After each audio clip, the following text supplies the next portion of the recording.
ఈరోజు బచ్చన్నపేట మండల కేంద్రంలో మండలాధ్యక్షులు నరేందర్ రెడ్డి గారి ఆధ్వర్యంలో ముఖ్య అతిథిగా హరిగౌడ్ గారు రావడం జరిగింది. ముఖ్య కార్యకర్తల సమావేశం ఏర్పాటు చేయడం జరిగింది. బచ్చన్నపేట మండల ప్రజలకి ముఖ్యంగా శిరస్సు ఉంచి నమస్కరించి వేడుకుంటా ఉన్నా. మీరే అన్నారు ఎమ్మెల్యే ఎలక్షన్లప్పుడు ఢిల్లీలో మోడీ ఉండాలని చెప్పి చాలామంది ప్రజలు కోరుకున్నారు. ఇప్పుడు ఆ సమయం వచ్చింది. గల్లీలో ఎవరున్నా ఢిల్లీలో నరేంద్రుడు ఉండాలని చెప్పి ప్రజలందరూ కోరుకుంటా ఉన్న విధంగానే బచ్చన్నపేట మండలంలోని ప్రజలందరూ అత్యధిక ఓట్లతోటి గూర నర్సయ్య గౌడ్ గారికి కమలం పువ్వు గుర్తులు గెలిపించాల్సిన అవసరం ఉంది. ఎందుకు గెలిపియాలి, గెలిపిస్తే ఏమొస్తుంది అని చెప్పి చాలామంది ప్రశ్నలు ఇస్తూ ఉన్నారు.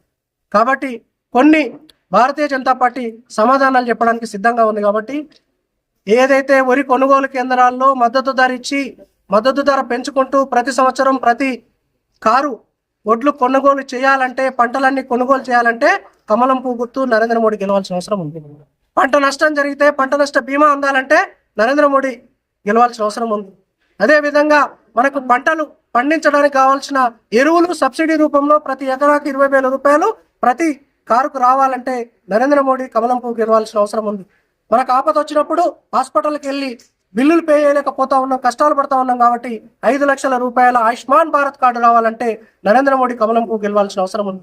పేదవాళ్లకు ఇల్లు కట్టియాలి ఆవాస్ యోజన కింద అంటే నరేంద్ర మోడీ గారి ప్రభుత్వం గెలవాల్సిన అవసరం ఉంది.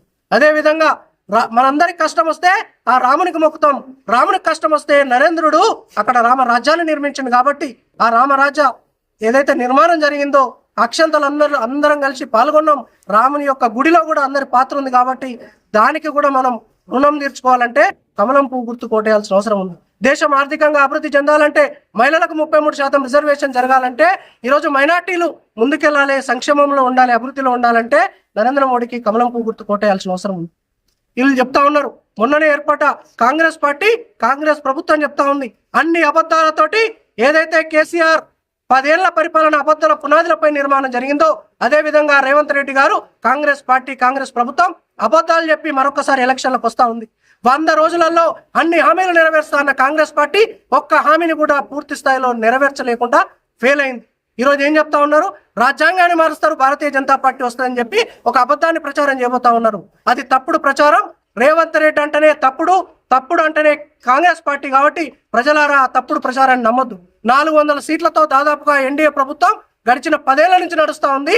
కానీ మేము రాజ్యాంగ సవరణ చేసింది కేవలం 7 సార్లు మాత్రమే. కానీ కాంగ్రెస్ ప్రభుత్వం కేంద్రంలో 97 సార్లు రాజ్యాంగ సవరణ చేసింది. మన రాజ్యాంగ నిర్మాత ఎవరైతే బాబాసాహెబ్ అంబేద్కర్ ఉన్నాడో, బాబాసాహెబ్ అంబేద్కర్ను 1952లో ఓడగొట్టింది కూడా కాంగ్రెస్ పార్టీ వాళ్ళే ఓడగొట్టి ఆయనను పార్లమెంట్లో కూర్చోకుండా చేసింది కూడా కాంగ్రెస్ పార్టీ, కాంగ్రెస్ ప్రభుత్వం. ఈ సోనియా గాంధీ, ఇందిరాగాంధీలే చేసిన విషయాన్ని ఈరోజు బచ్చన్నపేట జనగామ ప్రజలు, భువనగిరి ప్రజలు గుర్తు చేసుకోవాల్సిన అవసరం ఉంది. అదేవిధంగా 1952 తర్వాత ఆయన కాంగ్రెస్ పార్టీలో న్యాయశాఖలో మంత్రిగా కూర్చోబెడితే ఈ కాంగ్రెస్ పార్టీ వల్ల దేశానికి నష్టం జరుగుతూ ఉంది, ఈ కాంగ్రెస్ ప్రభుత్వం ఉండొద్దు అని చెప్పి ఆ మినిస్ట్రీకి కూడా రాజీనామా చేసి డాక్టర్ బాబాసాహెబ్ అంబేద్కర్ గారు బయటకు వచ్చిన విషయాన్ని కూడా మనం ఒక్కసారి గుర్తుపెట్టుకోవాల్సిన అవసరం ఉంది. ఏదైతే ఈడబ్ల్యూఎస్ ఉందో, ఎకనామికల్లీ వీకర్ సెక్షన్ ఉందో, వాళ్ళ కోసం నరేంద్రుడు 10% తీసుకొచ్చి ఈరోజు అగ్రవర్ణాల్లో ఉన్న పేదలకు కూడా రిజర్వేషన్ తీసుకొచ్చిన మహనీయుడు ఎవరే అంటే అది నరేంద్ర మోడీ గారు. నరేంద్ర మోడీ గారు వస్తే పేదలకు అధికంగా రిజర్వేషన్లు వస్తాయి. ఏదైతే ముస్లింలకు మతం పేరుతో రిజర్వేషన్లు ఉన్నాయో ఆ రిజర్వేషన్లు తీస్తా అన్నమాట వాస్తవం. భారతీయ జనతా పార్టీ అధికారంలోకి వచ్చిన తర్వాత 3వసారి ముస్లిం రిజర్వేషన్లు తీసేస్తారు. అది బీసీలకు, ఎస్సీలకు, బడుగు బలహీన వర్గాల కోసం, గిరిజనుల కోసం ఇస్తారని చెప్పి మేము మాట ఇస్తా ఉన్నాం. నరేంద్ర మోడీ గారు మేనిఫెస్టోలో పెట్టారు కాబట్టి అది 100కు 100% అవుతుంది. కానీ రాజ్యాంగం మారుస్తామన్నది రేవంత్ రెడ్డి తప్పుడు అబద్ధాల ప్రచారం చేసే ప్రక్రియ చేపట్టింది. కాబట్టి దాన్ని తిప్పికొట్టాల్సిన అవసరం ఉంది. చూడండి, రేవంత్ రెడ్డి గారు 6 గ్యారంటీలు ఇస్తా అన్నారు. మహిళలందరికీ రాష్ట్రంలోని దాదాపు 50 లక్షల మందికి 2,500 రూపాయలు ఇయ్యనందుకు కాంగ్రెస్ పార్టీ కోటే అన్నా. 2 లక్షల రూపాయల రుణమాఫీ చేస్తా అని మోసం చేసినందుకు కాంగ్రెస్ పార్టీ కోటే అన్నా. లేకపోతే కరెంటు బిల్లులు లేకుండా ఉచితంగా కరెంట్ ఇస్తా అని తూతూ మంత్రంగా మాత్రమే అమలు చేస్తున్నందుకు కాంగ్రెస్ పార్టీ కోటే అన్నా. లేకపోతే పంట నష్ట బీమా ఇస్తా నేను, ఒక్క రూపాయి కూడా మీరు చెల్లించొద్దని చెప్పి ఇప్పుడు పంట నష్టం జరిగింది చాలా మందికి. ఒక్క రూపాయి ఇయ్యనందుకు వాళ్ళకు ఓటే అన్నా, లేకపోతే గృహలక్ష్మి కింద మేము ఇల్లు కట్టిస్తా అని చెప్పి ఇంతవరకు ఒక్కరు కూడా రూపాయి ఇయ్యనందుకు కాంగ్రెస్ పార్టీ కోటే అన్నా. దేనికోసం కాంగ్రెస్ పార్టీ కోటేయాలి, దేనికోసం టీఆర్ఎస్ పార్టీ కోటేయాలి? ఈరోజు లిక్కర్ స్కామ్ చేసి జైళ్ళకు పోయినందుకు అవినీతి సొమ్ముతోటి మరొకసారి అధికారంలోకి రావడానికి ప్రయత్నం చేస్తున్న, చిల్లర ప్రయత్నం చేస్తున్న టీఆర్ఎస్ పార్టీకి ఎందుకు కోటేయాలో ప్రజలు ఒక్కసారి అర్థం చేసుకోవాల్సిన అవసరం ఉంది. ఈ రోజు జరుగుతున్న ఎలక్షన్లు మోడీ గారి కోసం జరుగుతూ ఉన్నాయి, దేశం కోసం జరుగుతూ ఉన్నాయి, దేశ అభివృద్ధి కోసం, దేశ భద్రత కోసం జరుగుతూ ఉన్నాయి. కాబట్టి ప్రజలారా ఒకటి మీ అందరికీ రిక్వెస్ట్ చేస్తూ ఉన్నాం, ఢిల్లీలో ఉండాల్సింది నరేంద్రుడే, కమలం పువ్వు మాత్రమే ఉంటేనే దేశ అభివృద్ధి జరుగుతుంది. దేశం 3వ అతిపెద్ద ఆర్థిక శక్తిగా ముందుకు వెళ్తుంది.